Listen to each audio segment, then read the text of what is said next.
vulnerability, what makes you feel vulnerable? And within an hour and a half, I had 150 responses. Because I wanted to know, what's out there.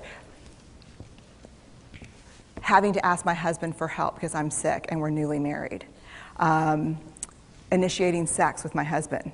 Initiating sex with my wife. Being turned down. Asking someone out. Waiting for the doctor to call back. Getting laid off. Laying off people. This is the world we live in. We live in a vulnerable world. And one of the ways we deal with it is we numb vulnerability. And I think there's evidence. And it's not the only reason this evidence exists, but I think that it's a huge cause.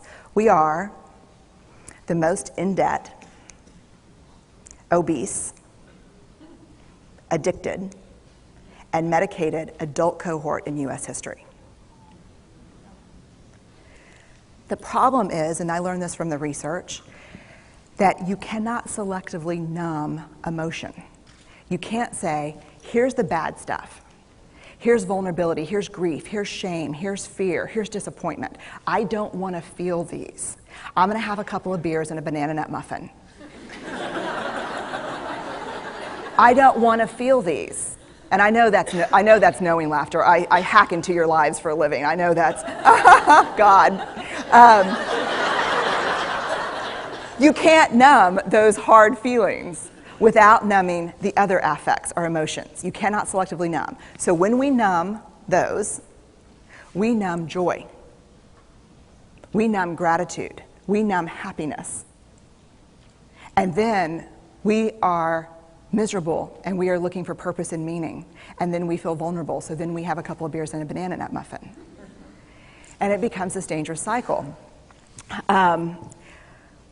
One of the things that I think that we need to think about is why and how we numb.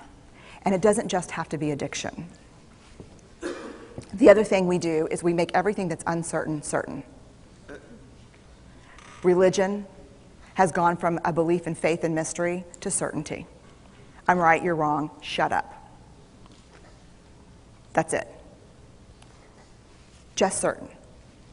The more afraid we are, the more vulnerable we are, the more afraid we are. This is what politics looks like today. There's no discourse anymore.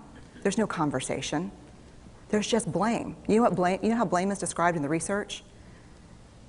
A way to discharge pain and discomfort. We perfect. If there's anyone who wants their life to look like this, it would be me.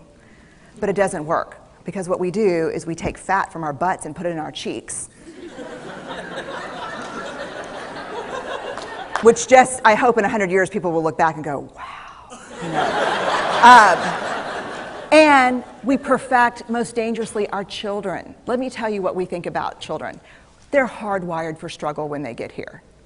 When you hold those perfect little babies in your hand, our job is not to say, look at her, she's perfect. My job is just to keep her perfect, make sure she makes the tennis team by 5th grade and Yale by 7th grade. That's not our job. Our job is to look and say, you know what? You're imperfect and you're wired for struggle, but you are worthy of love and belonging. That's our job. Show me a generation of kids raised like that and we'll end the problems I think that we see today. We pretend that what we do doesn't have an effect on people. We do that in our personal lives. We do that corporate, whether it's a bailout, an oil spill, a recall. We pretend like what we're doing doesn't have a huge impact on other people. I would say to companies, this is not our first rodeo, people.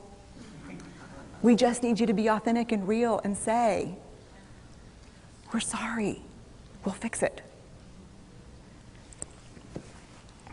But there's another way, and I'll leave you with this. This is what I have found. To let ourselves be seen, deeply seen, vulnerably seen. To love with our whole hearts, even though there's no guarantee. And that's really hard, and I can tell you as a parent, that's excruciatingly difficult. To practice gratitude and joy in those moments of kind of terror when we're wondering, can I love you this much? Can I believe in this passionately? Can I be this fierce about this? Just to be able to stop and instead of catastrophizing what might happen, to say, I'm just so grateful.